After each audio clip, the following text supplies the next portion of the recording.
오늘 말씀은 출애굽기 20장 12절에서 14절 말씀입니다. 내 부모를 공경하라. 그리하면 내 하나님 여호와가 내게 준 땅에서 내 생명이 길리라. 살인하지 말라. 간음하지 말라. 아멘. 아멘. 예, 우리가 지금 십계명 세 번째로 살피고 다음 주에 이제 나머지 8, 9, 10 이렇게 해서 네 번으로 끝을 내겠습니다.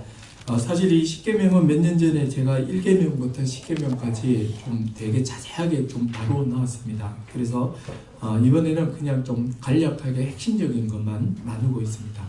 그런데 이 십계명을 대하는 게 굉장히 중요합니다. 이 십계명이 이제 우리에게 어떤 의미 있냐를 잘 이해를 하셔야 됩니다. 이 계명은 어떤 과정에서 주어졌습니까? 이스라엘과 하나님이 언약을 맺는 과정에서 필연적으로 발생한 것이 이 율법입니다. 왜 그렇습니까? 하나님이 이제 공식적으로 왕이 되시고 이제 이스라엘이 공식적으로 하나님의 백성이 됐습니다. 그래서 이 왕이신 하나님이 이제 자기 백성 가운데 거하시기 위해서 26장부터는 이제 하나님의 처소를 마련케 하시죠. 그래서 이제 자기 백성 안에 하나님이 왕으로서 좌정하시고, 그리고 이제 이스라엘 한가운데 하나님이 계시니까 그럼 하나님이 실제로 자기 백성을 다스려야 됩니다. 근데 그 다스리는 방식이 뭐냐, 수단이 뭐냐면 바로 율법입니다. 그래서 여러분, 우리가 이 율법을 대할 때는 하나님의 뜻이 반영되어 있고 이 율법은 하나님의 다스림의 실현입니다. 근데 구약의 한계는 무엇이었습니까? 이들은 타락함으로 인하여서 율법은 선하고 거룩하고 좋은 것이지만 이 율법을 지킬 수 있는 능력이 없었죠. 근데 또 하나님께서 또 이 지킬 수 없는 이들을 위해서 제사라는 걸 주셔서 언제든지 또 율법으로 돌아올 수 있도록 제사도 주셨어요. 이제 우리는 예수 그리스도를 믿음으로 성령을 받았습니다. 이제는 성령을 통하여서 교회 가운데 주님이 오셔서 실제로 왕이 되시고 다스리십니다. 그러면 지금도 어떻게 다스리냔 말이에요. 그냥 성령을 따라 성령을 통해서 다스리시는데 이게 어떻게 다스려지냐는 겁니다. 여전히 바로 하나님의 말씀, 율법을 통해서 다스립니다. 그럼 구약 백성과 지금의 우리의 차이는 무엇입니까? 이제 우리는 참된 믿음을 가짐으로 말미암아 이 율법을 온전히 지키고 이룰 수 있는 존재가 된 거예요. 그래서 우리가 이 율법을 하나하나, 특히 십계명으로 대표되는 이 율법의 말씀은 하나님 나라 백성된 자들이 어떻게 살아야 되는지를 다 가르쳐 줍니다. 오늘날 많은 사람들이요, 하나님이 주일 11시 하나님인 것 같아요. 11시까지만 하나님이에요. 그냥 예배 드리고 오기 전까지는 자기 마음대로 살아갑니다. 그냥 세상 사람들이 하는 방식, 세상 사람들의 어떤 가치, 세계관, 또 세상 사람들의 어떤 기준, 그대로 그냥 막 살아가요. 남편과 아내에 대해서, 부부관계에 대해서 어떻게 해야 되는지, 또 기본적으로 우리가 사람에 대해서 어떻게 대해야 되는지, 그리고 또 부모에 대해서 우리가 어떻게 대해야 되는지, 이런 부분에 대해서 우리가 너무 생각하지 않고 그냥 내가 본 대로 배운 대로, 그리고 또 그냥 좋아 보이는 대로 그냥 막 살다가 이제 11시에 오면은 이제 하나님 백성이네 하고 우리 막 예배 드리면서 이렇게 앉아 있는 거예요. 그리고 또 예배가 끝나고 나면 또 그냥 자기대로 막 살아가는 겁니다.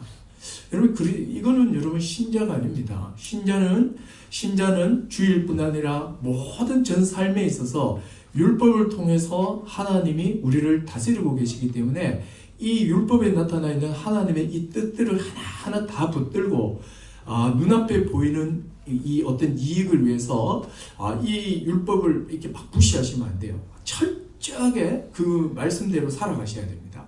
이렇게 사는 결과가 뭐냐면 복되다는 거예요. 이게 행복한 거예요. 그런 의미에서 오늘 이 십계명 이 하나하나는 여러분들이 본 의미를 잘 이해를 하셔야 됩니다. 자, 오늘 그 첫 번째 돌판에는 네 가지 계명이 있었죠. 먼저 신자, 하나님의 백성은 하나님에 대해서 어떤 태도와 내용을 가져야 됩니까? 오직 예배의 대상은 전능하신 하나님 한 분밖에 없다. 이게 우리의 고백입니다. 그래서 우리는 하나님 이외에 다른 어떤 것에도 흔들리지 않는 거예요. 다른 어떤 것에도 우리는 어떤 신에게도 우리의 마음을 주지 않는 겁니다. 그리고 이 하나님을 우리가 어떻게 섬겨야 된다고 했습니까? 2계명이었죠. 첫 번째로는 형상화하지 말라 그랬죠. 하나님은 보이지 않으시고 어떤 피조물로도 담을 수 없는 창조주이기 때문에 형상화시켜서 섬겨서는 안 되고, 또 두 번째로는 하나님의 이름을 망령되이 불러서는 안 된다고 그랬습니다. 자신의 이기적 목적이나 자신의 결백을 주장하거나 자신의 어떤 일에 도움을 얻기 위해 하나님의 이름을 함부로 사용하지 말라고 그랬습니다. 그리고 세 번째로는 안식일을 기억하여 거룩하게 지켜라. 일을 멈춤으로써 내 스스로 안식을 만들어낼 수 없고, 오직 안식은 하나님부터 온다는 이 사실을 일을 멈추는 걸 통해서 드러내고 나타내라 그랬습니다. 이게 여러분 영원히 우리가 이 땅에서 지켜야 될 하나님에 대한 아주 중요한 계명이에요.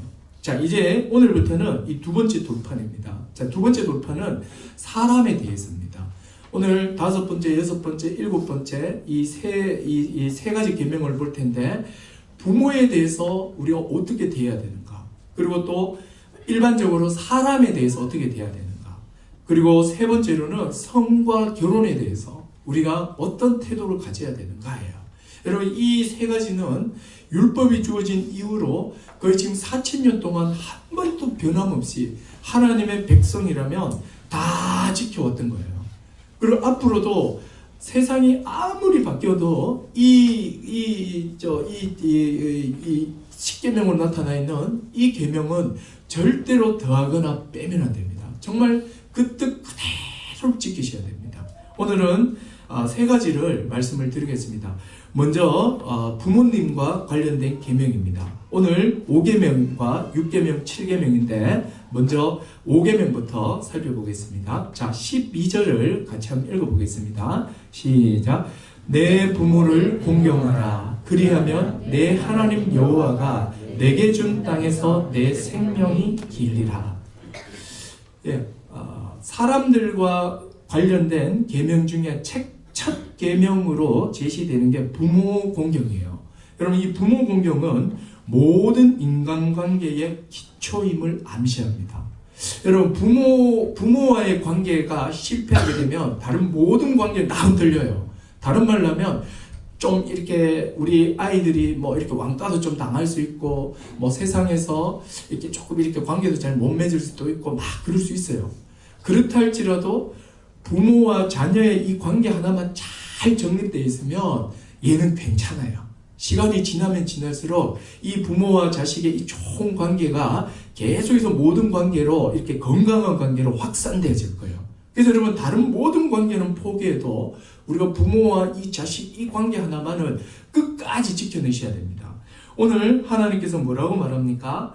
바로 부모를 공경하라 이렇게 합니다. 그런데 이 말씀을 받는 대상은요, 어린 자녀가 아니라 노모를 둔 장성한 자녀들이에요. 지금 출애굽을 한 장성한 어른들에게 하는 말입니다.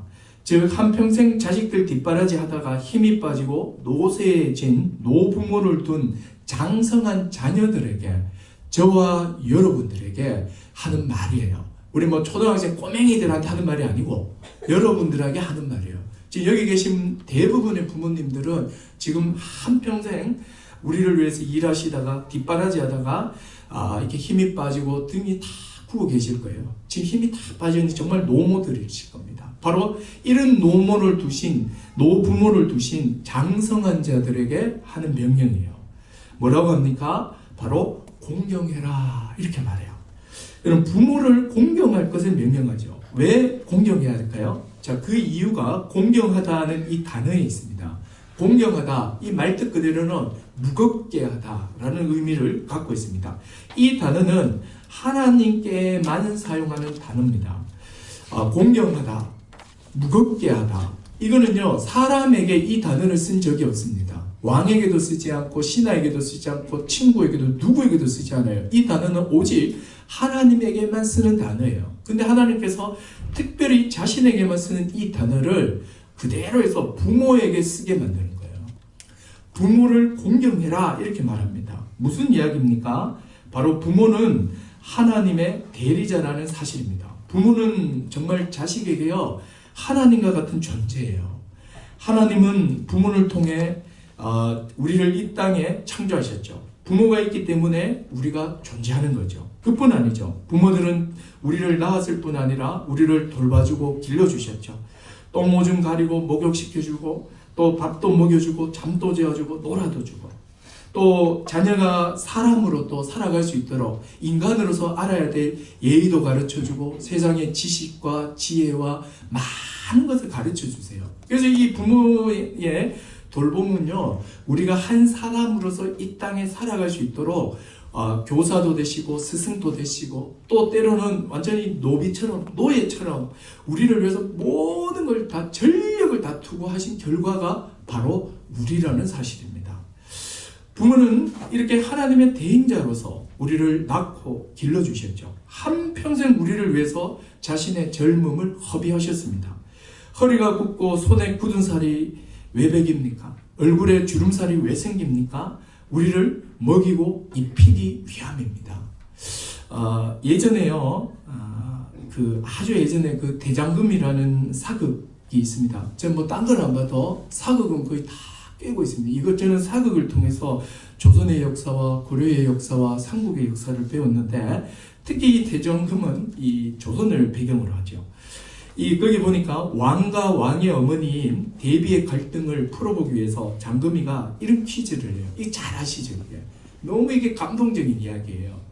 기억하시는 분 있나요? 이거 막 이렇게 왕하고 왕의 어머니인 대비하고 갈등이 막 일어나가지고 대장금이가 이제 장금이가 퀴즈를 하나 딱 내서 어쩔 수 없이 엄마가 지게 만들어요. 그래서 갈등을 착 풀게 해요. 그때 냈던 퀴즈가 이런 내용이에요. 자, 이거 한번 들어보세요. 이 사람은 오래전부터 시기로서 갑자기 이영애가 자꾸 떠올라요. 그러면 안 되는데 제가 목소리가 더 좋아요. 자, 이 사람은 오래전부터 시기로서 중국 황제께 시기가 생겨난 기원이 바로 이 사람이라고 합니다. 또한 이 사람은 집안의 노비로 태어나 굳은 일을 다하였으나 또한 집안 모든 사람들의 스승이었다고 합니다. 이 사람이 살았을 때는 온 천하가 태산이었으나 이 사람이 죽자 온 천하가 물로 뒤덮였다는 전설이 있습니다. 이 사람이 누구겠습니까? 사흘 말미를 주는 거죠. 이 대비는 알면서도 도저히 말할 수가 없는 거예요. 말하는 순간 아이 되거든요. 막 집에 찾아가서 막 찾아보고 싶죠. 그죠? 한번 찾아보면 정말 이게 감동적이에요. 그래서 이제 결국엔 대비가 문제의 답을 못 풀어요. 그래서 이제 장금이가 이걸 이렇게 풀어줍니다. 풀어주는 게 굉장히 또 감동적입니다. 이 여인의 주요 직무는 시기라 했는데 어머니는 자식이 혹 어디가 아플까 먹고 입고 자는 것을 모두 살핍니다. 또한 이 여인은 집안의 노비로 태어났으나 실은 그 집안 모든 사람이 스승이라 했으니 어미는 죽더라도 자식만은 입힐 것이요 어미는 굶주려도 자식만은 먹일 것이요 어미는 힘들어도 자식만은 평케하니 어찌 보면 자식을 위해 노비보다 고단한 삶을 삽니다. 허나 그런 어미의 보살핌이 없이 먹는 것 하나 입는 것 하나라도 어찌 익히겠습니까? 그러니 어미는 그 집안의 가장 고단한 노비이고 누구보다 훌륭한 스승입니다. 이 여인이 있을 때는 천하가 산이었으나 사라지고 난 뒤 천하는 물바다로 덮인다고 했으니 이렇게 잠깐 그때 대비가 이어서 이렇게 말해요. 내 살아있을 때는 아들에게 든든한 산이 되어야 하고 내 죽고 나면 아들의 눈물이 바다를 이룰진대 내 어찌 어미된 마음으로 아들의 고난을 모른다 하겠어. 이러면서 이제 단식을 이제 해제하고 밥을 드시기 시작해요. 이게 지금 그 장금 이야기예요. 부모가 어떤 존재인지요 아주 가슴 뭉클하게 대사였어요. 정말 그렇죠. 부모는 하나님의 대리자로서 노비와 같은 고된 노동을 하고 또한 스승이 돼서 자녀가 사람이 되도록 가르칩니다. 그 결과가 현재 장성한 저와 여러분이세요. 물론 이제 직접 이렇게 지혜롭게 딴 엄마들보다 부모보다 덜 가르친 면도 있지만 공부 하나는 시키려고 얼마나 애를 쓰셨습니까? 이제 힘이 빠지고 등이 굽은 부모를 공격하는 거는 너무도 당연하다는 거예요. 하나님께서는요 하나님의 대리자인 부모를 통해서 하나님이 어떤 분인지 알게 하신 거죠. 또한 그런 부모를 어떻게 섬기는 것을 통해서 하나님을 어떻게 섬겨야 하는지를 또 다른 자녀들에게 보여주는 거예요. 이게 무슨 말이냐면 하나님은 보이지 않잖아요. 하나님은 보이지 않지만 보이는 부모, 하나님의 대리자인 부모를 섬기는 것을 통해서 우리의 자녀들이 보이지 않는 하나님을 어떻게 섬겨야 되는 건지를 다 보여준다는 거예요. 그러므로 보이지 않는 하나님을 섬기는 것과 보이는 하나님의 대리자인 부모를 섬기는 것은 아주 긴밀하게 연결되어 있다는 거예요.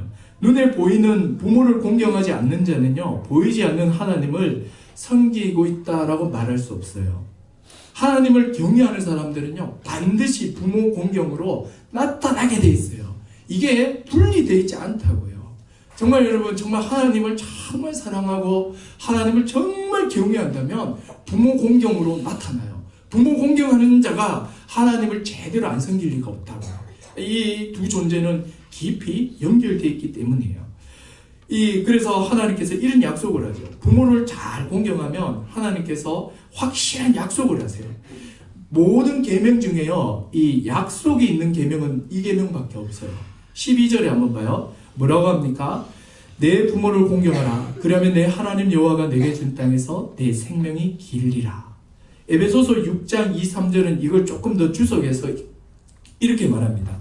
약속이 있는 첫 계명이다 라고 말을 하면서 내가 땅에서 잘되고 장수한다, 이렇게 표현을 하고 있습니다.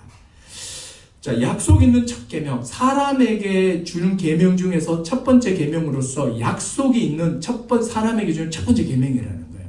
무엇을 약속하느냐면 부모를 잘 섬기고 공경하는 자에게는 삶의 질을 잘 될 거다. 삶의 질. 그리고 네가 이 땅에서 장수하리라. 삶의 양이에요. 이 두 가지를 다 약속하고 있는 겁니다. 모든 사람이 절대적으로 다 장수하고 다 잘 산다, 이렇게 딱 말할 수는 없어요. 예외는 극히 있지만 일반적으로 하나님께서 삶의 질을 풍성하게 하며 삶의 양도 길어지도록 일반적으로 축복하신다고요.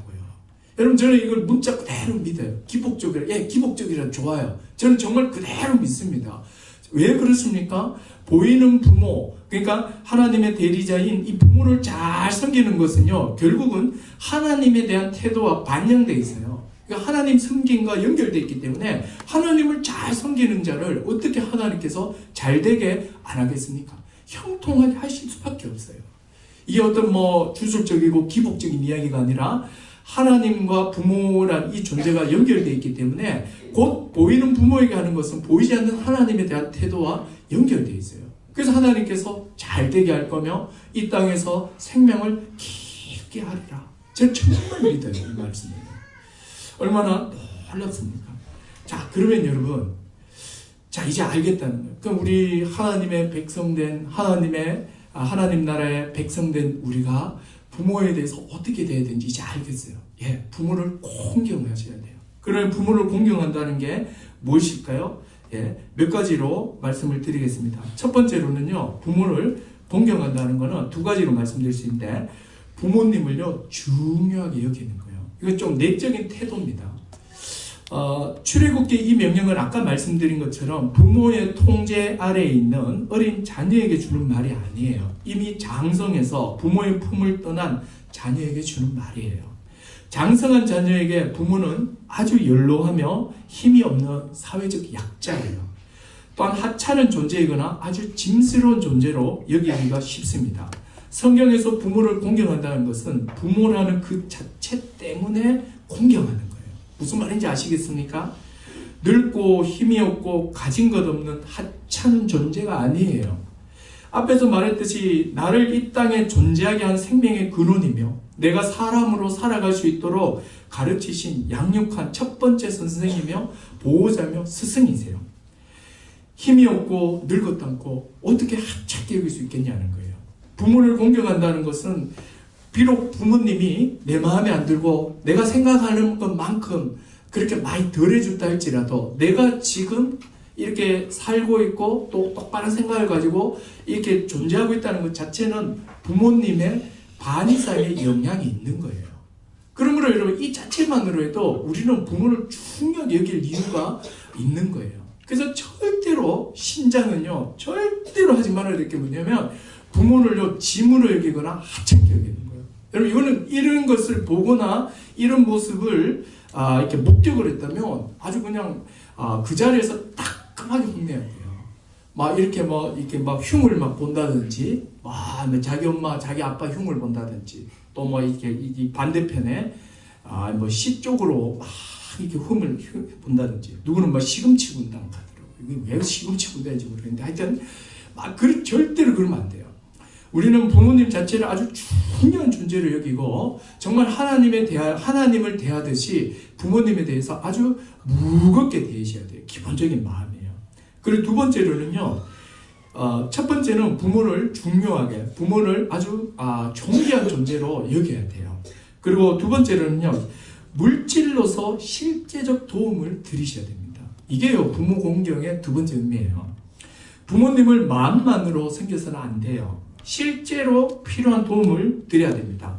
우리 부모님은 먼저 우리 삶의 첫 30년을 우리 모든 필요를 다 채워주셨죠. 헌신적으로 우리를 도와주셨어요. 노후를 생각하지 않으면서 자녀가 항상 우선이셨어요. 이렇게 살아오셨다고요.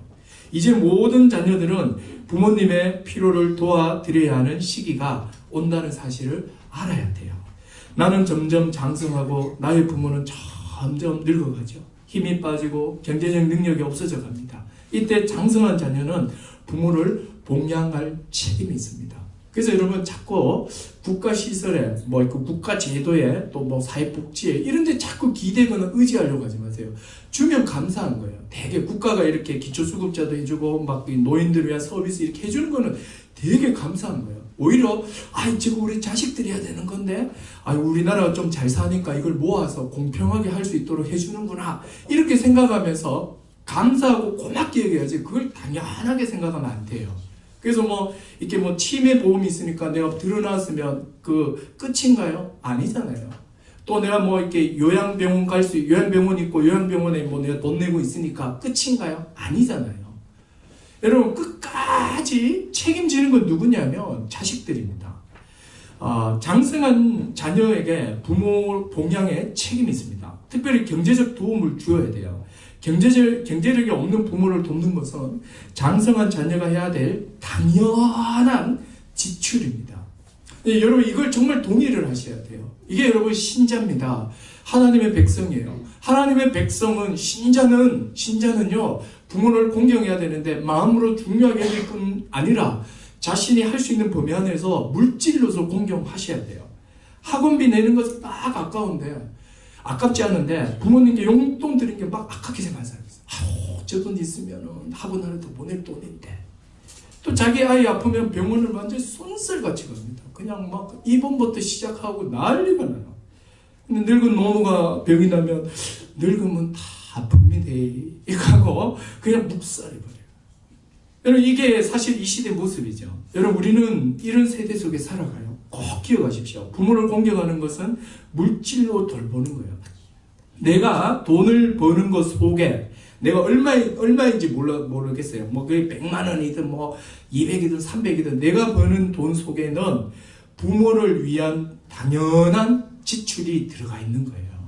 이걸 생각하셔야 돼요. 이걸 자꾸 이렇게 비용으로 생각하시면 안 된다고요. 우리가 헌금 낼 때 아깝다는 생각 잘 안 하잖아요.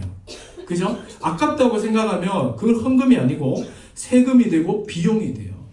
어떤 사람들 이렇게 돈 계산할 때 이렇게 계산하고 난다. 아이고 한 개 빠뜨렸다. 헌금 빠졌다. 이거 너무 많다 이거. 여러분 이렇게 생각을 하나요? 하면 제가 할 말이 없습니다. 여러분 기본적으로 우리가 헌금은 하나님에 대한 그 인정 그리고 또 형제 사랑의 표현이잖아요. 그렇다면 여러분 내가 버는 그 돈에 최소 저는 10분의 1은 부모님께 아닌가 싶어요. 너무 많다고요? 여러분 믿으세요. 부모를 잘 공경하면 잘 된다잖아요. 그리고 오래 산다잖아요. 여러분 이렇게 가난하면서 힘들면서 오래 살면 의미가 없지요. 근데 잘 되면서 오래 산다니까요. 부모 공경하면. 저는 이 말씀은 우리 모든 성도들 진짜 받아버리세요. 수입이 적으면 적을수록요 더 헌금하려고 해보고 더 부모님 드리려고 해버리세요. 이게 하나님의 약속이잖아요. 그죠? 그래서 여러분 이 부모님께 돈 드리는 것은요 지출이 아니고 공경임을 꼭 기억하시기 바랍니다. 근데 이제 내보다 경제 형편이 좀 부모님이 더 좋으셔서 정말 노후 준비까지 해놓으신 거예요. 정말 존경스러워요. 이런 부모님들은요.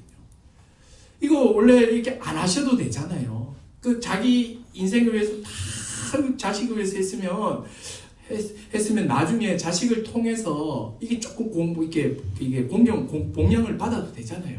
근데 또 일정 부분을 자식들이 그 말 쏟고는 또 아유 내 자식은 내가 늙으면 또 내가 부담 주기 싫다고 해서 또 이렇게 돈을 딱 떼가지고 자기 노후를 또 준비해 놓으세요. 와 정말 이런 부모님은 정말 존경스럽죠. 그래서 그 부모님들이 노후까지 다 돼 있으시면 아이고 우리 부모님 안 해도 된다가 아니에요. 이렇게 우리를 생각하셨구나, 이렇게 고마웠구나, 이렇게 생각을 하고 그래도 저는 표현하는 게 맞다고 보는 거예요. 내보다 수입이 더 많다 해도 우리는 자식에게 가르치는 차원에서 또 신앙의 고백의 차원에서 실제로 물질로 도우셔야 돼요. 그 금액은 저는 모르겠습니다. 그냥 자신들이 알아서 부모님으로 하여금 내가 부모구나, 이런 부모로서의 이 영광 또 존귀함을 느낄 정도의 금액을 주면 좋겠다 싶어요. 근데 지금 뭐 한 달에 10,000원 이 좀 적잖아, 그죠? 제가 이렇게 막 보는데 부모님 용돈입니다. 이거 딱 보니까 1,000원짜리 10장. 이러면 이게 좀 아니잖아요. 자기가 알아요, 그죠? 그런 거 아실 거예요. 그렇다고 해서 꼭 10분의 1이어야 되나? 그렇진 또 않아요. 또 우리 양가 부모가 계시기 때문에. 하여튼 적절하게 잘 의논해서 남편과 아내가 한 몸으로서 적절하게 잘 의논을 해가지고 이렇게 적절하게 공경을 하는 게 맞습니다. 이게 여러분 저는 정말 이 계명 하나는 정말 여러분들에게 다시 한번 더 도전합니다.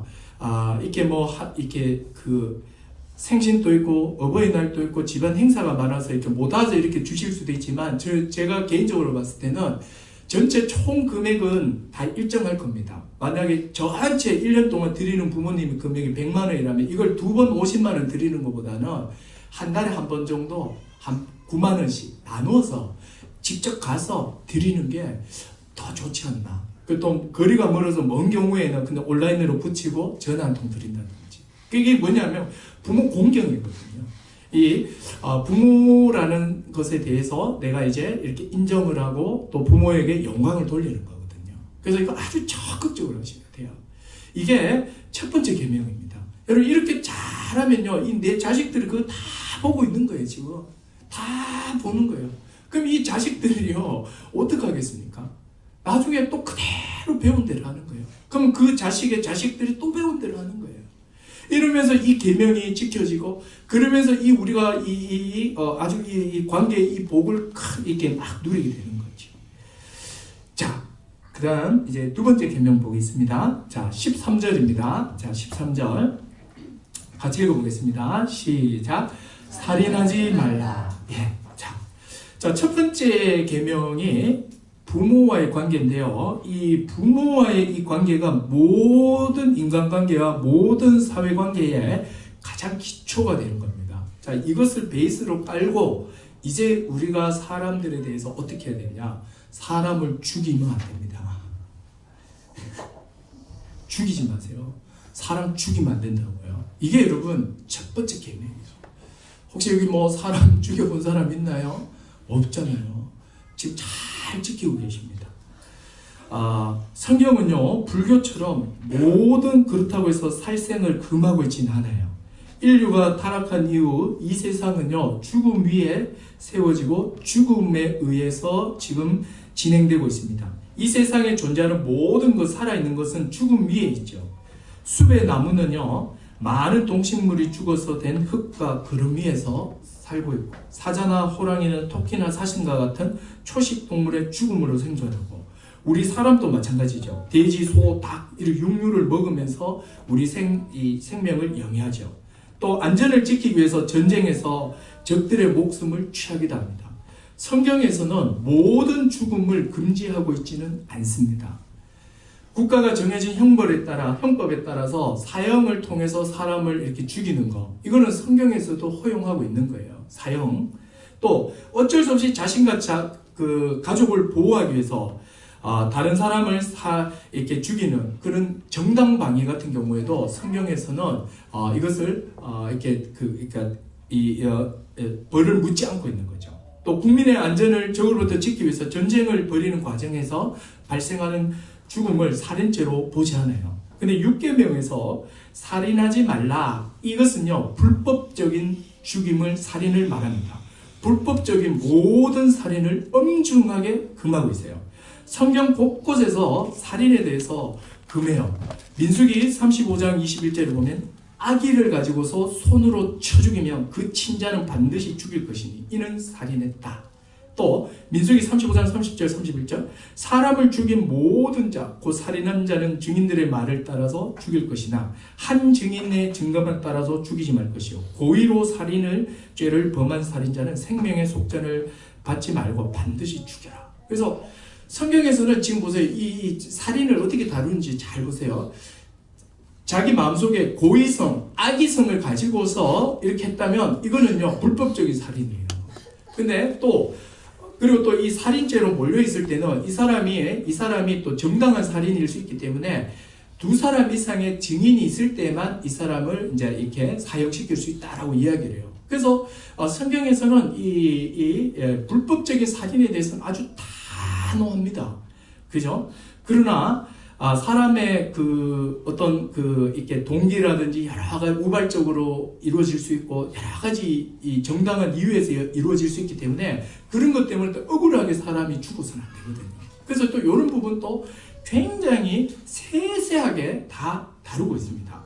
자, 그러면 이 살인하지 말라, 이것의 의미가 뭘까요? 자, 의미를 제가 3가지로 말씀드리겠습니다. 이 3가지, 제가 오늘 요 가는 부분을 좀 길게 하려고 하기 때문에 요 2번째 부분을 제가 간단하게 하고 그냥 넘어갈게요. 자, 여러분 여기에 이렇게 살인, 사람 이렇게 지금까지 한 명도 제가 알고 있기로는 안 죽인 걸로 합니다. 앞으로도 계속해서 사람을 죽이시면 안 됩니다. 계속해서 이 율법을 지켜야 돼요. 하나님의 사람은 사람을 죽이지 않습니다. 아시겠죠? 계속해서 지키십시오. 그러면 내가 사람을 실제로 죽이지 않으면 되는가? 그렇지 않아요. 자, 이것의 의미는 3가지입니다. 첫 번째로는 인간의 생명 자체를 귀히 여기라는 명령이에요. 자, 살인하지 말라. 이 명령의 핵심은요, 사람의 생명을요, 존엄하게 여기라는 거예요.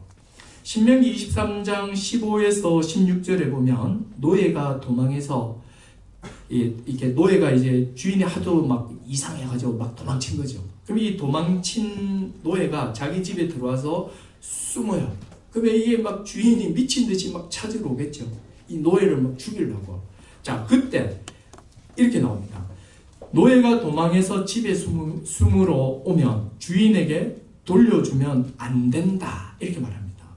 도망한 노예를 주인에게 돌려주는 순간 그 노예는 어떻게 돼요? 죽어버리는 거예요.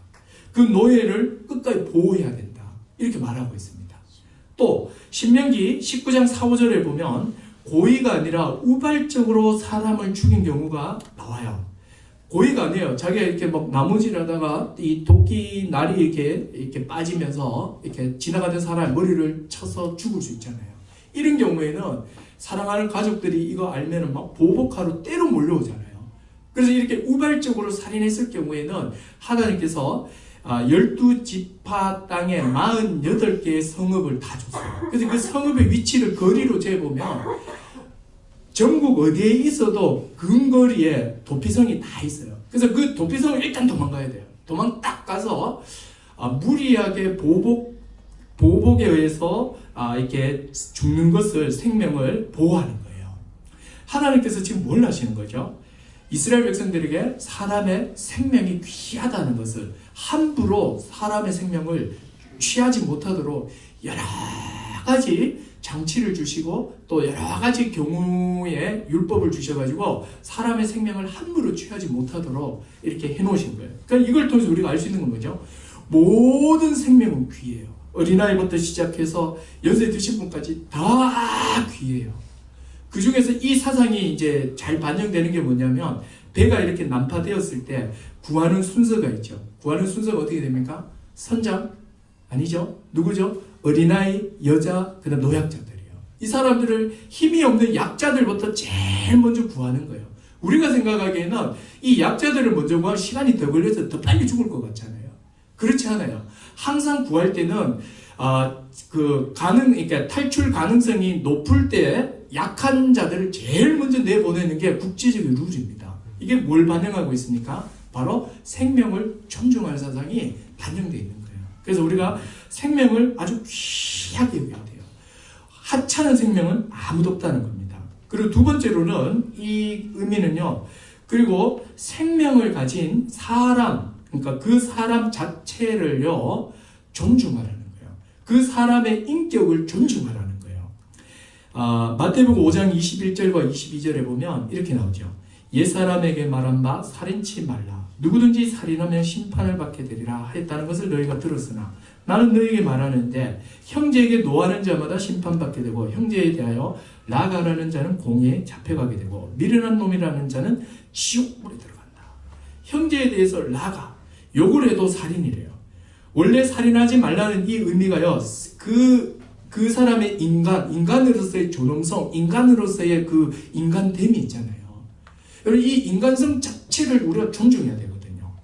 근데 여러분 욕을 한다는 것은 뭐죠? 그 사람을 인격적으로 아주 비하해버리는 것이고 인간의 존엄성을 땅에 팍 떨어뜨려버리는 거예요. 이게 욕이에요. 이게 예수님은 살인죄와 똑같이 보는 거예요. 그래서 여러분 이 살인하지 말라의 두 번째 의미는 생명 자체를 이렇게 귀히 여김과 동시에 그 생명을 가진 그 사람의 인격을 최대한 존중하라는 거예요. 그래서 그 사람을 비하하거나 좀 이렇게 모멸감을 느끼게 하거나 그 사람을 막 비하를 해가지고 그 사람 자존심을 막 상하게 해버리거나 막 이런 거 하면 절대 안 된다는 거죠. 또 이렇게 막 그 사업을 하는 사람이요. 이 종업원들이나 아니면 뭐 아르바이트생들한테 제때 돈을 이렇게 만약에 안 줬다고 생각해 보십시오. 그러면 당장 돈이 안 들어오면 어떤 사람들 극단적인 생활고에 시달려 버리는 거죠. 그럼 뭐죠? 인간으로서 먹어야 되고 입어야 되는데 한 달 벌어가 막 한 이걸 막 늦춰가지고 의도적으로 또 막 늦춰가지고 한 달, 두 달 끌어버려요. 그럼 이 사람 어떻게 되냐고요? 인간으로서 먹고 입고 기본적인 것을 영위하지 못하잖아요. 그죠? 바로 인간의 존엄성을 심각하게 훼손시켜버릴 수 있는 겁니다. 또 욕을 하거나 금방 말씀드린 것처럼 자존심을 건드려 비참하게 특히 이렇게 독한 말들이죠. 독한 말들. 머리 왜 달고 다니냐? 너 모자 쓰려고 삥 꼽으려고? 와, 이게 얼마나 들으면 어떻습니까?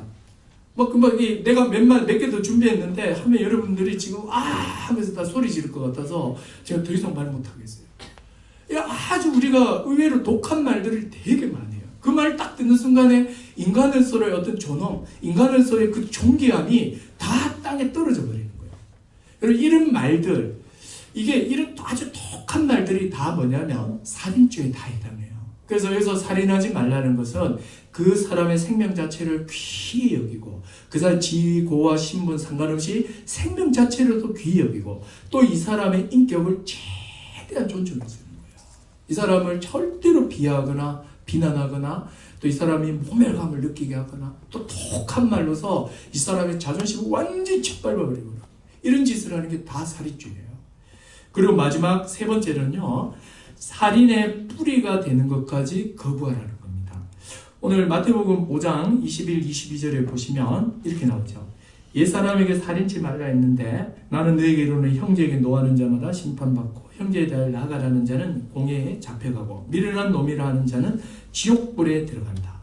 예수께서는 살인하는 행동하는 것만으로 살인죄가 성립된다고 생각한 당시 사람들에게 새롭게 지금 해석하고 있죠. 형제에 대해서 노하는 자마다 심판받고 형제에 대해서 나가라고 하면 욕을 하면 지옥불에 들어간다.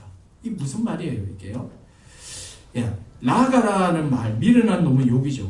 이거는 상대를 미워하고 상대에 대해서 분노가 있을 때 나오는 거예요. 그러므로 결국은요, 살인의 동기는 뭐냐면 상대에 대한 미움과 분노가 사람을 살인하게 하는 거예요. 그래서 살인하지 말라! 이 말씀 자체는 세 번째로서 살인의 그 뿌리가 되는 미움과 분노를 갖지 말라. 이 말씀으로도 이해할 수 있습니다. 최초의 살인도 결국 분노로 가인이 아벨을 죽였죠. 분노는 사람을 죽여요.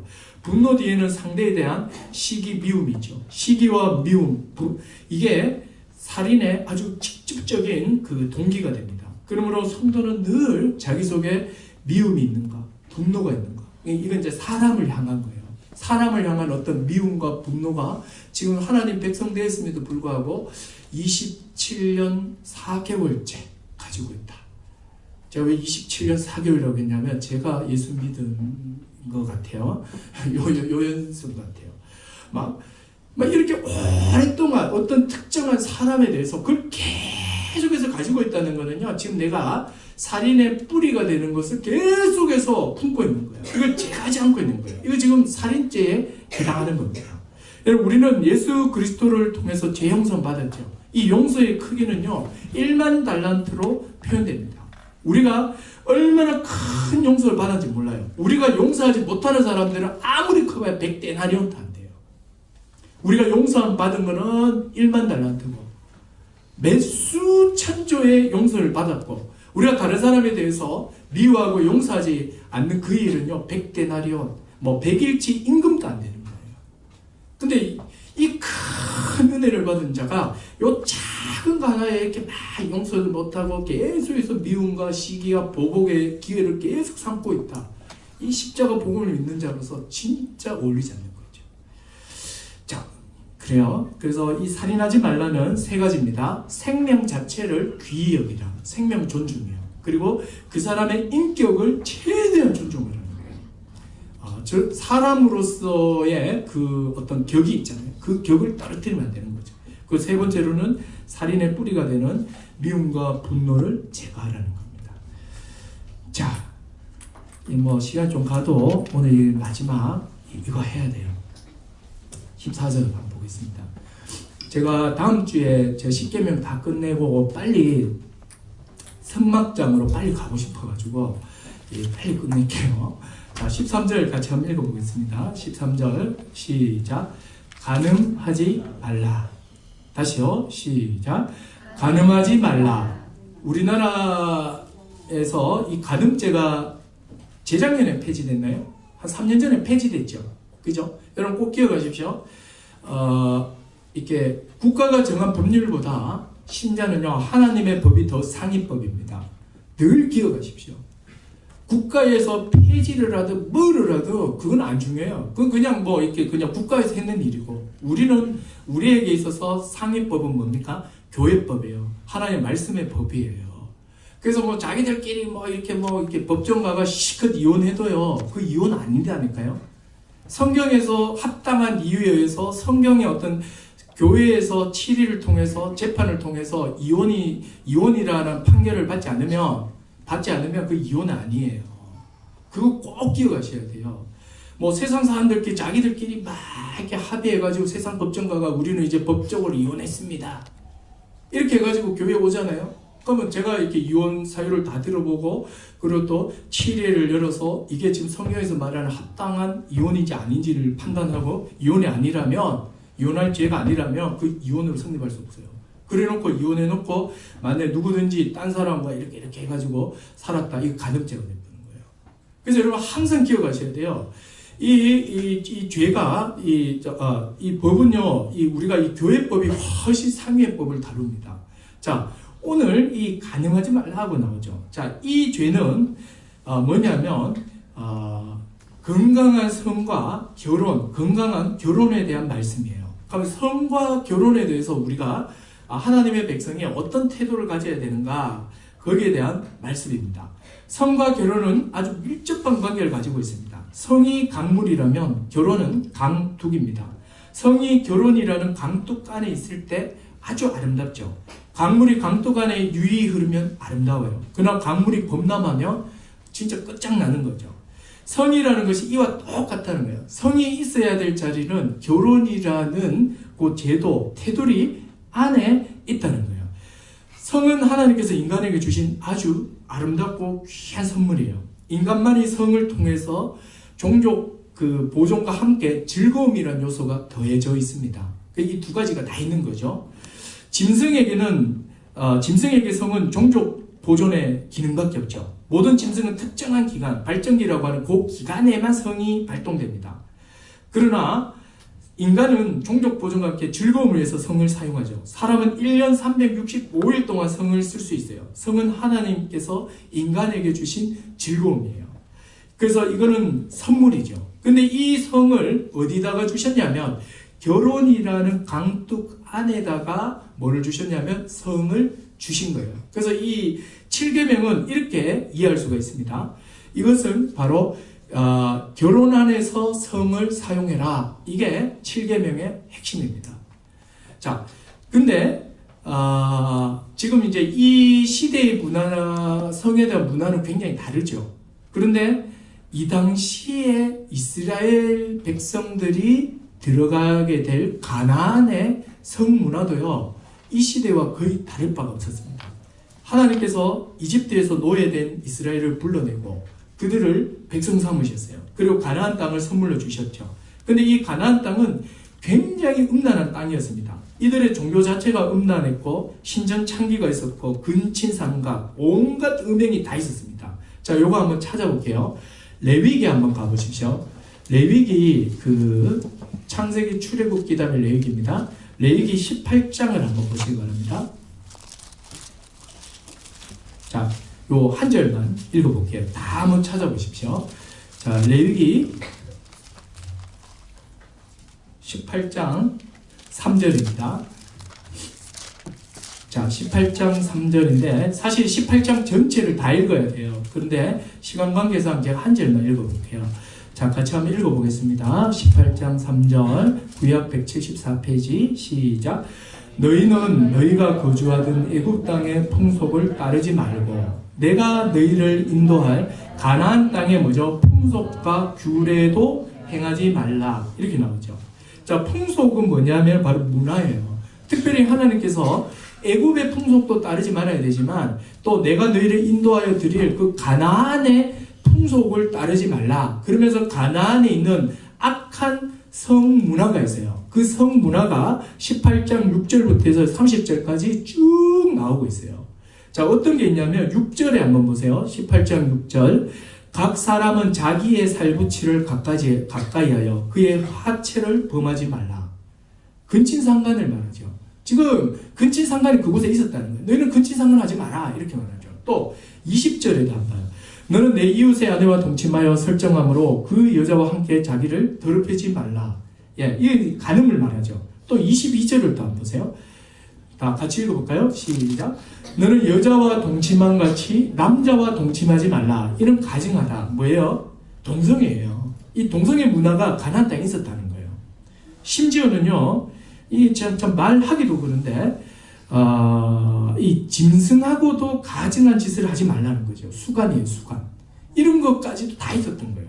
근친상간, 간음, 동성애, 수간 이런 것들이요. 그러니까 하나님 백성이 들어가 살게 될 그 가나안 땅의 성문화였다고요. 이게 성문화였어요.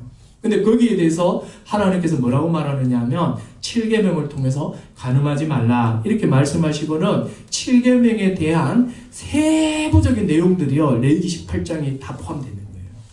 그죠? 여러분 우리가 살아가는 이 세상 성문화도 한번 보세요. 4000년 전에 가나안 땅과 별로 차이가 없죠. 결혼과 상관없이 성을 지키는 문화가 보편화됐고 또 인터넷을 통해서 뭐 포르노그래피아와 같은 그런 것들 몇 번의 클릭으로 다 들어오고 있고 또 동성애 결혼이 영국에서는 지금 합법화됐고 아주 무분별한 성의 남용이요 지금 아주 넘쳐나고 있는 거예요. 지금 뭐 4000년 전에 가나안 땅이나 지금의 이 세상의 어떤 성문화나 제가 볼 때 더하면 더했지 덜하지가 않아요. 똑같아요. 자, 이런 문화 속에 있는데 하나님께서 7계명을 지금 장성한 자기 백성에게 말씀하시는 거죠. 너는 뭐 하지 말라? 간음하지 마라. 이 세상의 타락한 성문화를 받아들이지 말라는 겁니다. 그리고 이 성이라는 것을 철저하게 간단해요. 성과 관련해서 정말 간단한 명령이에요. 성을 결혼 제도 안에서 그냥 사용하면 땡이에요. 이것만 사용하면 동성애 안 하죠. 수간 안 하죠. 또 다른 거 못하게 돼 있잖아요. 철저하게 결혼 안에서만 사용해라. 이게 뭐냐면 성에 대한 그리스도인의 하나님 백성의 최종적 윤리예요. 이것만 지키면 다 지켜져요. 요것도 하나만 마지막으로 찾아볼게요. 여러분, 요거는 그냥 같이 외우시면 좋겠다 싶어요. 부부가 손잡고 외우면 얼마나 좋을까 싶어요. 특히 아내들은 남편에게 이걸 한번 완전히 외우게 해보세요. 정말 좋아요. 길어서 가능할지 모르겠는데 5장 한번 보세요. 잠언 5장이에요. 잠언 5장 15절에서 20절이에요. 자, 구약성경 915페이지입니다. 예, 제가 요거까지 읽고 마무리하겠습니다. 자, 잠언 한번 보세요. 솔로몬의 잠언이죠. 5장 15절에서 20절입니다. 이거 우리 형제들은 한번 외우면 어떻겠나 싶어요. 이걸 그냥 이마에 기호로 삼고 손목에 기호로 삼고 차에도 붙이고 화장실에도 붙이고 다 붙여놓으면 진짜 좋을 것 같아요. 자, 우리 형제들만 읽어볼까요? 형제들? 자매들은 형제들의 입을 잘 보세요. 자기 남편이 읽고 있는지 잘 보시면서 15절에서 20절까지 천천히 한번 읽어볼게요. 시작. 너는 내 우물에서 물을 마시며 내 샘에서 흐르는 물을 마시라. 어찌하여 내 샘물을 집 밖으로 넘치게 하며 내 도랑물을 거리로 흘러가게 하겠느냐. 그 물이 내게만 있게 하고 타인과 더불어 그것을 나누지 말라. 내 샘으로 복되게 하라. 내가 젊어서 취한 아내를 즐거워하라. 그는 사랑스러운 암사슴 같고 아름다운 암노루 같으니 너는 그의 품을 항상 족하게 여기며 그의 사랑을 항상 연모하라. 내 아들아, 어찌하여 음녀를 연모하겠으며 어찌하여 이방 계집의 가슴을 안겠느냐. 이렇게 말하죠. 자, 여기서 우리가 별표가 해야 될 게 몇 개가 있죠. 19절에 그는 사랑스러운 암사슴 같고 아름다운 암노루 같으니, 그죠? 너는 그의 품을 항상 족하게 여기며 그의 사랑을 항상 연모하라. 이렇게 나옵니다. 여러분, 이 말씀은 부부 사이에만 사용하라는 거예요. 15절에 내 우물에서 물을 마시고 또 내 샘에서 흐르는 물을 마시라. 18절 내 샘으로 복되게 하라. 내가 젊어서 취한 아내를 즐거워해라. 19절에 그는 사랑스러운 암사슴 같고 항상 족하게 여기라. 아내로 다 만족하라는 거예요. 즉 부부에서만 이걸 사용하라는 거예요. 이게 지금 솔로몬의 잠언에도 동일하게 나오고 있습니다. 그래서 성경은요, 성 자체가 악하거나 나쁜 것으로 말하지 않아요. 오히려 이것을 즐거워하라고 말해요.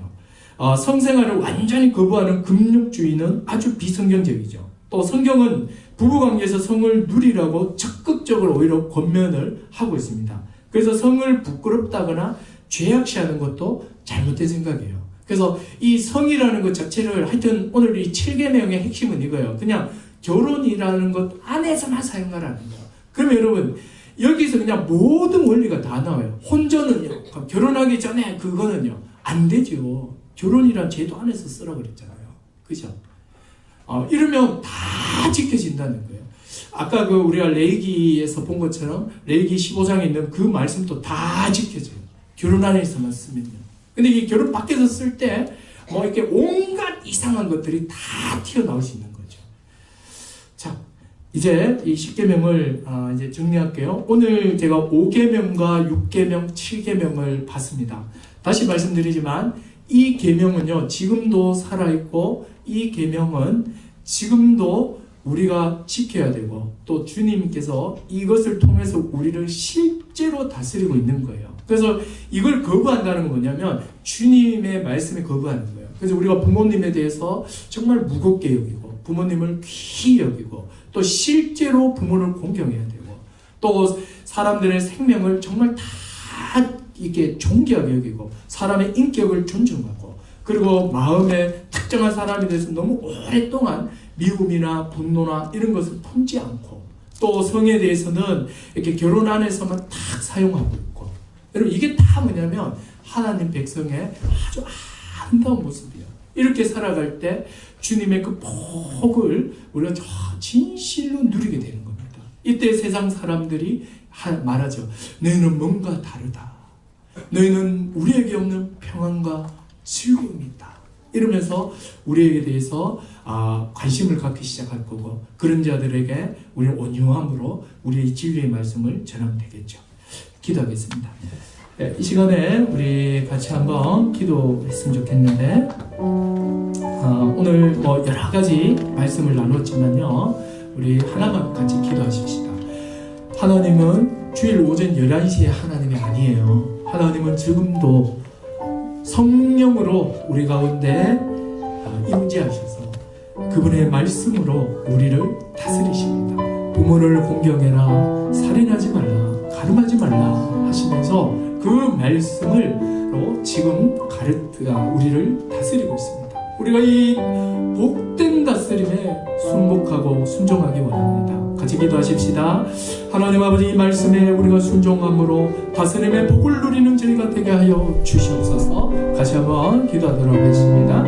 하나님 아버지, 지금도 하나님께서는 성령으로 우리를 다스리고 계시고 성령으로 지금 말씀을 통하여 다스리고 계십니다. 부모를 공경하며 살인하지 아니하며 가늠치 아니하며 이 모든 말씀을 우리의 일상생활 가운데 적용하며 순복할 때에 참으로 우리의 인생이 부족함이 없으며 복되며 후회가 없으며 참 감사하다며 한 인생을 잘 살았노라고 고백하게 될 것입니다. 하나님, 우리 모든 성도들 이 말씀에서 벗어나게 하여 벗어나지 않도록 하나님 도와주시옵소서. 예수님의 이름으로 기도드렸습니다. 아멘. 찬송가 405장입니다.